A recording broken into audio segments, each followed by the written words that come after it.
오늘은 로마서 30번째 시간입니다. 로마서 30번째 시간으로 로마서 15장 11절부터 14절부터 21절까지 말씀을 가지고요. 인정해주면 인정받는다. 인정해주면 인정받는다라는 제목으로 하나님 말씀 함께 시간 나누도록 하겠습니다. 오늘 우리가 읽었던 이 로마서 15장 이제 14절부터는요. 어떤 내용이냐면은 로마서의 결론 부분이 이제 나오게 됩니다. 지금까지 우리가 로마서를 쭉 1장부터 지금까지 살펴봤는데 로마서는 크게 두 가지로 분류하게 되면은요 1장부터 11장까지는 교리 부분입니다. 이 교리 부분은 뭐 다시 한번 정리하자 그러면 간단합니다. 어떻게 구원받느냐? 예수 그리스도로 말미암아 구원받는다. 이게 1장부터 11장까지 큰 맥락이에요. 이거를 이제 풀어 설명하고요. 이제 12장부터 16장까지는 이런 구원받은 백성들이 어떻게 살아야 되느냐라는 실천의 부분이 12장부터 16장까지 나오게 됩니다. 이게 큰 분리인데 이걸 좀 더 세분히 분리하게 되면요, 이 로마서는 편지 형식으로 되어 있는 책이다 보니까 이 서론과 본론과 결론이 좀 있어요. 그래서 로마서는요 1장 1절부터 1장 17절까지가 이게 서론입니다. 서론. 그러니까 1장 17절까지는 이제 앞으로 로마서에서 어떻게 내가 이야기할 것이다라는 걸 말하는 거고요. 1장 18절부터 우리가 지난 시간에 봤던 15장 13절까지가 이게 본론 부분입니다. 본론. 그래서 이거를 본론으로 얘기하게 되고요. 이제 오늘부터 이 로마서 15장 14절부터 16장까지는요 이게 결론 부분입니다. 결론 부분에는요 바울이 어떤 말을 많이 하냐면요, 그냥 약간 사적인 얘기 좀 들어갑니다. 편지 형식이다 보니까 사적인 얘기가 들어가고 여러 가지 인사 말이 나옵니다. 내가 누구에게 무난하다, 누구에게 무난한다, 이런 말이 나오게 됩니다. 그래서 이제 뭐 로마서가 본론 끝났으니까 결론 부분은 사적인 이야기고 뭐 인사만 있으니까 별로 중요하지 않겠지 생각하는데요, 그렇지 않습니다. 이 결론 부분에도 하나님이 바울로 하여금 성령으로 감동하게 하사 이 말씀을 썼기 때문에 이 결론 부분에 있어서도 우리가 반드시 알아야 될 삶에 필요한 지침들이 여기에 담아져 있기 때문에 이제 오늘부터 시작될 이 결론의 말씀을 통해서 우리가 이 땅을 삶을 살아갈 때, 또 교회를 섬길 때 어떠한 삶의 자세로 섬겨야 될 것인가를 또 한번 살펴보는 그 시간을 갖도록 하겠습니다. 자, 먼저 그러면은 우리 말씀 14절 말씀 먼저 볼까요? 한번요. 자, 결론의 첫 번째 부분을 이렇게 시작합니다. 함께 읽어보겠습니다. 시작. 내 형제들아, 너희가 스스로 선함이 가득하고 모든 지식이 차서 능히 서로 권하는 자임을 나도 확신하노라. 아멘. 자, 여기 보게 되면은 바울이 내 형제들아 이렇게 시작하잖아요. 여기서 내 형제들이라 라고 말하는 것은 로마교회 성도들을 얘기하는 겁니다. 근데 로마교회 성도들이 어떻게 했느냐, 거기 보니까 이렇게 바울이 썼어요. 너희가 스스로 선함이 가득하고, 또 보니까는 모든 지식이 차서, 세 번째는 능히 서로 권하는 자임을 내가 확신한다. 지금 이 바울은요 자기가 방문해 보지 않은 로마 교인들을 이렇게 평가하기를 너희 스스로 선하고 모든 지식이 차고 서로 능히 권하는 자임을 내가 안다. 한마디로 지금 바울은요 지금 무슨 말하고 있냐면은 로마 교회 성도들을 인정해 주는 말을 지금 하고 있는 겁니다. 너희들이 그런 교회구나, 내가 인정하마, 이렇게 인정해 주고 있다는 것입니다. 여러분, 이게 바울이 사역의 태도였습니다. 바울의 사역의 태도는요 어떻게 하느냐, 항상 인정해 주는 삶을 살았거든요. 모든 바울의 서신서를 보게 되면요 첫 번째 문장에서는 다 바울은요 그 교회를 인정해 줍니다. 너의 믿음이, 너의 선행이 널리 퍼져 있구나, 그걸 인정해 줍니다. 여러분, 이게 바울이 사역했던 원리 중에 하나가요 바로 인정해 주는 삶이라는 겁니다. 이걸 가지고 우리들에게도 여러분 그대로 적용할 수 있게 됩니다. 여러분, 우리가 어떤 교회의 사역을 감당하거나 어떤 일을 할 때서 가장 중요한 게 뭐냐면요 상대방을 먼저 인정해 주는 게, 여러분, 이게 가장 중요할 수 있다는 것이거든요.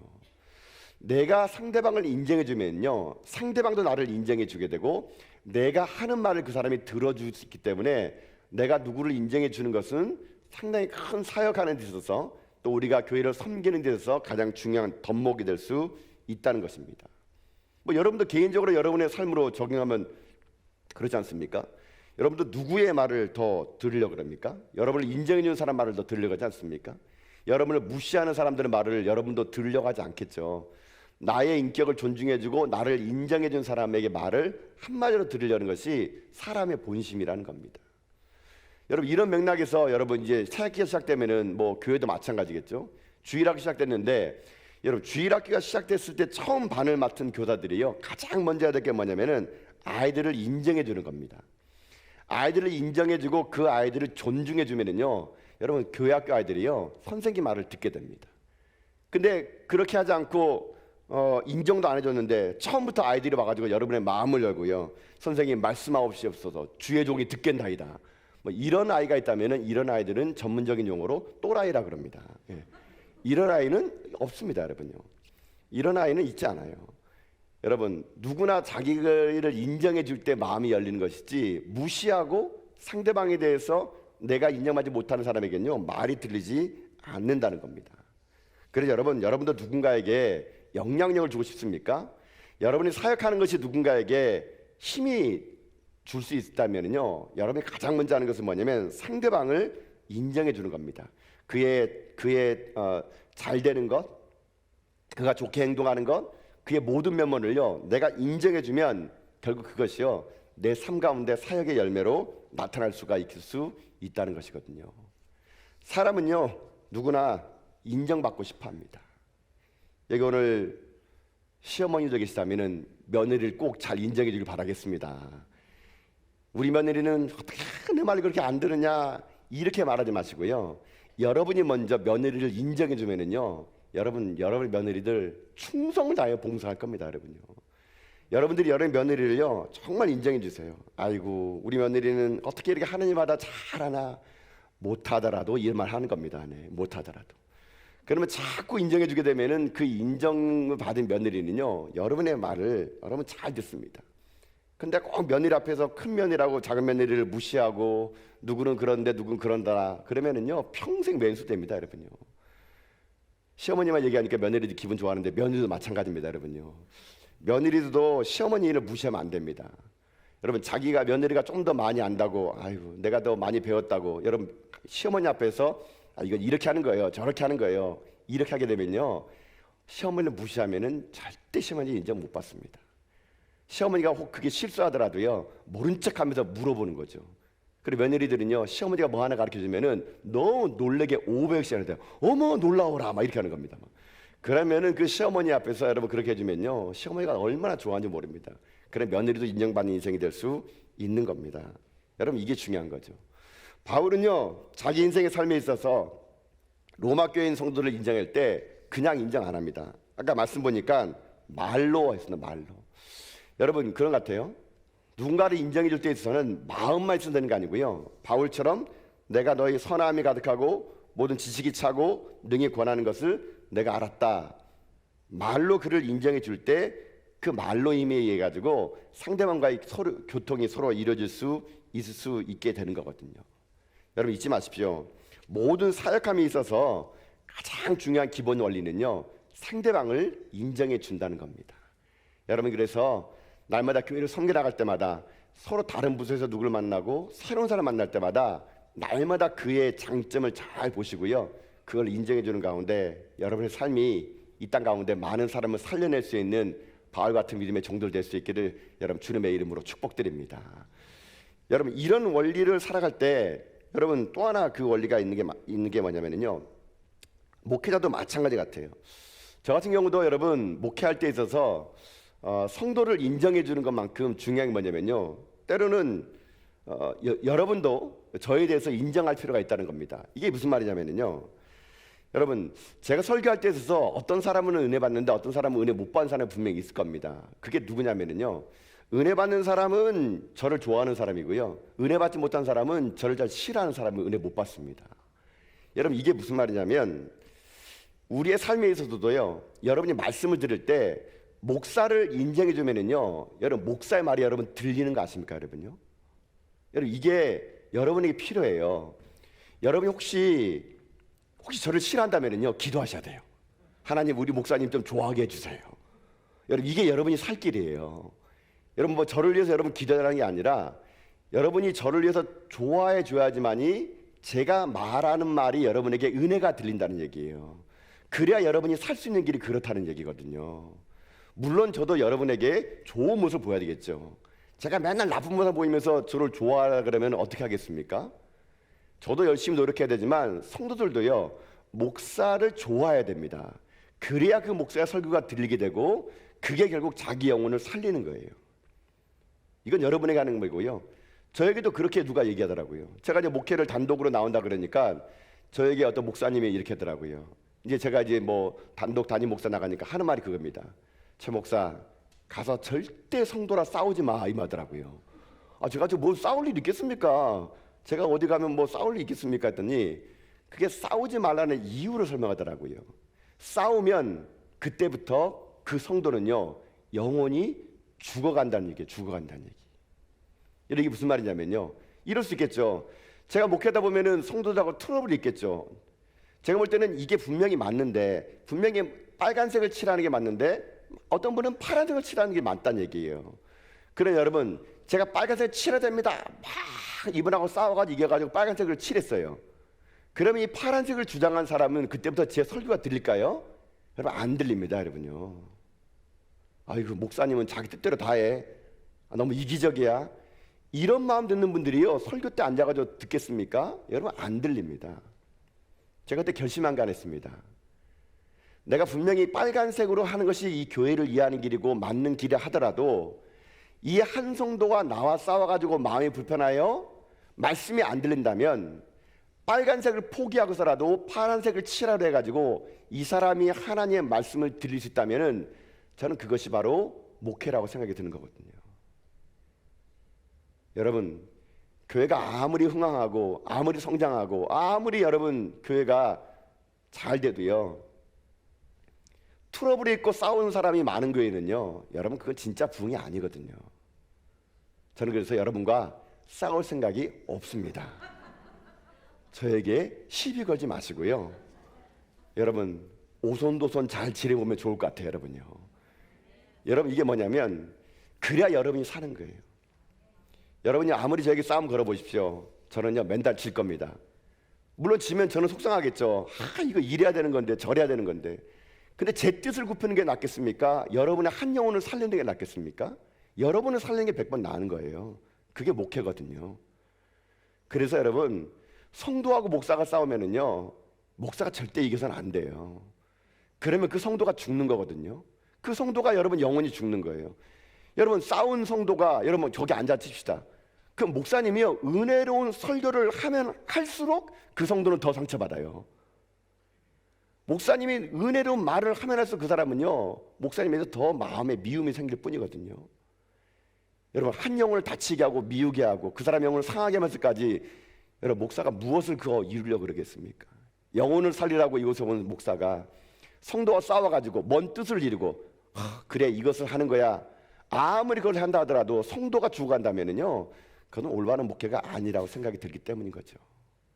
여러분, 그래서 인정해 준다는 건 바로 이런 거예요. 내가 상대방을 인정해주고 그 사람 나를 인정해 줄 때 나의 말이 그에게 먹히고 그의 말이 내게 들리는 거거든요. 이럴 때 이게 건강한 공동체가 될 수 있다라는 거, 그게 저는요, 이 바울이 14절에서 했던 말씀에서 저는요, 이 로마교를 인정하는 바울의 모습을 통해서 우리가 이것을 본받기를 원하는 것이거든요. 사랑하는 성도 여러분, 사랑하는 성도 여러분, 여러분을 인정합니다. 여러분을 축복합니다. 여러분의 삶이 저는요, 영원히 살아나기를 여러분 축복합니다. 여러분, 그래서요, 웬만하시면 서로 싸우지 마시고 저하고도 싸우지 마시고 우리가 하나님 말씀을 드릴 때마다 은혜가 있는 여러분의 축복이 여러분 삶과 임할 수 있기를 여러분 주님의 이름으로 축복드립니다. 여러분, 이것이 바로 바울이요 사역했던 일장의 원리 같아요. 인정해 주는 거. 그래서 훗날 나중에 이 바울이요, 이 로마 교회를 간 다음에 로마 교회 후원으로요, 나중에 바울은요 스페인까지, 서바나까지 가려는 계획을요 그때 세웠던 거라고 저는 생각이 들거든요. 아무쪼록 우리들의 삶이 이 땅에 서로를 인정하고 서로를 사랑하는 가운데 우리의 모든 성도의 삶이 이 교회를 뛰어넘어 열방까지 행하는데 우리 한 걸음 한 걸음 함께 걸어가는 저와 여러분 다 될 수 있기를 여러분 주님의 이름으로 축복드립니다. 이 말씀에서 결론 부분에서 바울은요 인정하는 삶을 얘기했습니다. 그럼 바울은 또 무엇을 이 결론부에서 얘기하냐면 15절의 말씀 보면서 한번 말씀드려볼까요? 자, 15절 말씀 읽어보겠습니다. 함께 읽겠습니다. 시작. 그러나 내가 너희로 다시 생각나게 하려고 하나님께서 내게 주신 은혜로 말미암아 더욱 담대히 대략 너에게 썼노니 아멘. 자, 바울이 두 번째로 이 로마 교회에게 결론부를 얘기하면서요, 새로운 것을 너무 좋아하지 말라고 얘기합니다. 여러분, 그게 아까 보면은 이렇게 돼 있어요. 내가 너희로 다시 생각나게 하려고 라는 말로 시작합니다. 여러분, 이게 뭐냐면요, 바울은 지금 현재 로마 교회에게 편지 쓰면서 다시 생각나게 하려고 글을 쓰고 있다는 거예요. 그러면 이들이 알고 있던 것을 다시 쓴다는 얘기거든요. 그러면 이들은 이미 복음에 대해서 알고 있었는데 바울이 복음에 대해서 다시 쓰면서 그들에게 뭘 얘기하느냐, 생각나게 하기 위해 쓴다라고 얘기하고 있다는 겁니다. 이게 왜 중요하냐면요, 여러분, 이런 거예요. 여러분, 교회 생활을 오래 하다 보면은요, 웬만한 설교 여러분 다 듣습니다. 그렇죠? 여러분, 아마 설교를 들을 때마다 그 설교의 내용이 아마 어떻게 흘러갈 거라는 걸 거의 다 아시는 분들 되게 많아요. 어떤 분은 그것을 맞추는 분도 계세요. 분명히 이 설교는 이렇게 할 거야. 근데 여러분, 이런 게 있어요. 어떤 설교를 들어보면요, 와, 전혀 안 들어본 설교가 있는 거예요. 어떻게 저런 설교를 하지? 여러분, 이렇게 여러분이 듣던 설교가 아닌 아주 새로운 설교, 아주 새로운 내용으로 설교하는 건요, 그건 조심해야 됩니다, 여러분요. 이단들이 그렇게 쓰기 때문에 그러거든요. 이단들은요, 저희가 보는 성경의 관점이 달라요. 달라가지고요, 표현과 문장력과 보는 관점이 전혀 다르기 때문에 새롭게 얘기합니다. 그러면 새로운 것이 진리냐 사람들이 찾아가요. 그러면 하는 말이 무슨 말이세요? 야, 한번 와봐. 지금까지 듣도 보도 못한 설교야. 야, 그분 하는 만나봐. 정말 새로워. 나 평생 20년 교회 다녔는데 이 설교 이렇게 들어본 적 없단다. 여러분, 다 이단이에요, 이단. 이단들에 빠진 사람들이 항상 여러분 그 말 할 겁니다. 야, 한번 와봐. 정말로 새로워. 여러분, 해 아래 새 것 없습니다. 새로운 사람이 새롭게 말하는 것이지요, 진리는 변하지 않아요. 만약에 진리가 변한다면 그건 진리가 아닌 거예요. 바울은요, 변하지 않는 진리를 생각나게 해준 거예요. 생각나게. 여러분도 마찬가지죠. 수없이 많은 설교를 들었어요. 내 부모를 공경하라. 근데 여러분, 됩니까? 안 되잖아요. 그러면 또 설교하는 거예요. 다른 본문 가지고. 근데 또 얘기합니다. 내 부모를 공경하라. 그때 아, 그렇구나. 내가 생각이 나는 거예요. 아, 그때 부모를 공경하라는 말씀이 생각이 나서 어떻게 한다는 얘기입니까? 그 말씀대로 살아보려고 노력을 하는 거예요. 여러분, 이게 중요하다는 겁니다. 바울은요, 로마 교회 편지 쓰면서 전혀 새로운 복음을 얘기한 게 아니에요. 이미 로마 교회가 알고 있는 복음을요, 다시 생각나게 하기 위해서 이 글을 썼다는 거예요. 마찬가지입니다. 여러분의 생활도, 신앙생활도요, 이렇게 다시 생각나게 해서 하는 거예요. 여러분, 앞으로 이제 제가 여러분하고 수많은 설교를 할 때, 여러분, 제가 여러분 설교하는 건 간단해요. 여러분이 알고 있는 것을 다시 생각나게 하는 거예요. 다시 깨닫게 하는 거예요. 그래가지고 그 생각함을 통해서 다시 신앙의 길을 올바르게 걷게 하는 거, 여러분, 이것이 중요한 사역의 두 번째 원리라는 것입니다. 그래서 여러분들이요, 날마다 듣던 말씀이라도 여러분의 삶이 부딪힘이 있고 생각남을 통해서 그 말씀이 여러분 가운데 완전히 내재되는 그날까지 자꾸 성령께서 여러분 가운데 말씀을 통해서 생각나게 만드는 여러분 인생길 다 될 수 있기를 여러분 주님의 이름으로 축복드립니다. 이게 바울이 이 로마서를 썼던 목적인 것 같아요. 근데 바울이 로마서 쓰면서 15절에 한 번 더 이런 말을 합니다. 자, 말씀 한번 다시 15절 말씀 읽어볼까요? 한번 읽어봅시다. 시작. 그러나 내가 너희로 다시 생각나게 하려고 하나님께서 내게 주신 은혜로 말미암아 더욱 담대히 대략 너에게 썼노니 아멘. 자, 바울이 대략 생각나게 하는 건데요, 이게 어떤 원리서냐면은 하나님 주신 은혜로 말미암아 이 일을 썼다라고 말합니다. 그래서 바울은 자기가 지금까지 했던 모든 사역들은 이 은혜로 했다는 걸 얘기하면서요, 16절에 그 은혜를 이렇게 얘기합니다. 자, 16절 말씀 읽어볼까요? 한번요. 자, 읽어보겠습니다. 시작. 이 은혜는 곧 나로 이방인을 위하여 그리스도 예수의 일꾼이 되어 하나님의 복음의 제사장 직분을 하게 하사 이방인을 제물로 드리는 것이 성령 안에서 거룩하게 되어 받으실 만하게 하려 하심이니라. 아멘. 자, 바울은 자기가요, 지금까지 어떻게 사역했는지를 여기서 세 번째로 얘기합니다. 그게 뭐냐면은 은혜로 말미암아 내가 제사장의 직을 감당했다라는 겁니다. 결국 바울은요, 이 로마 교회 성도들에게 로마서를 마지막으로 끝을 내면서 은혜로 내가 이 사역을 감당했으니 로마 교회 성도들이여 당신들도 이 은혜로 사역을 감당하십시오라고 그렇게 마무리를 짓고 있다는 것이거든요. 저는 이 원리가 그대로 우리에게도 있어야 한다 생각합니다. 여러분, 우리도 어떤 인생입니까? 은혜로 사는 인생 아니겠습니까? 여러분이 사역을 할 때 있어서 경험이라든가 연륜이라든가 노하우로 사역해서는 안 됩니다. 우리가 교회를 섬겨나갈 때에서 제일 중요한 건요, 은혜예요. 은혜 받은 자가 은혜 받은 자리에 섬길 때 그때 열매가 있는 것이지, 내 경험과 연륜으로 하는 것, 그거 은혜라는 것이 아닙니다. 좀 더 넓게 얘기해 볼까요? 여러분이 오늘 이 오후 예배 나올 수 있는 거, 여러분 이거 은혜란 거 아십니까? 코로나가 찬 거라고 아침 일찍부터 와서 주일 예배 드리고 봉사하고 섬겼던 분들이 여러분 오후까지 오셔서 여러분 피곤을 무릅쓰고 이 자리에 앉아 있는 건 어떻게 됩니까? 이거 어떻게 설명할까요?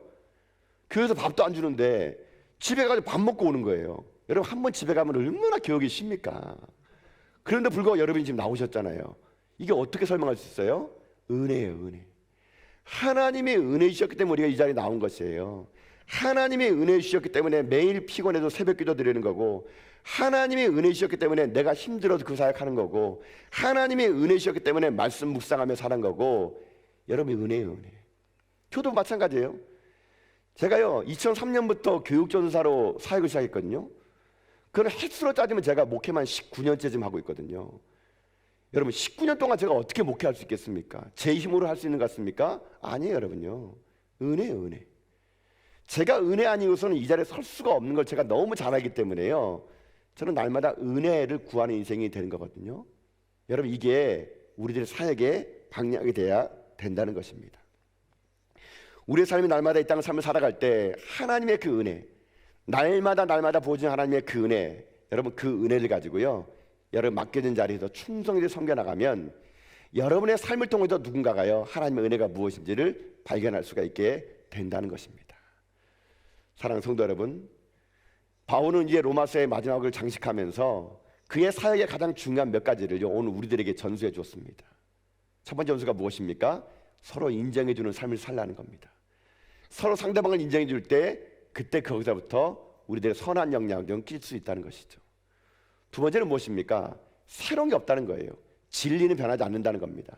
그러니 말씀을 줄 때마다 자꾸 내 마음 가운데 생각나게 하는 말씀을 듣고 그 생각나는 말씀 앞에 반응하는 겁니다. 그리고 마지막에 어떤 원리로 사역하는 겁니까? 은혜입니다. 우리에게 많이 주어진 많은 것들을 내 힘과 경험이 아닌 은혜를 할 때 우리의 삶이요 바울처럼 이 땅 가운데 멋진 인생을 살아갈 거라고 저는 확신합니다. 주님 오시는 그날까지 여러분의 삶이 바울이 걸었던 그 사명의 길을 끝까지 달려갈 수 있는 저 여러분 다 될 수 있기를 여러분 주님의 이름으로 축복드립니다.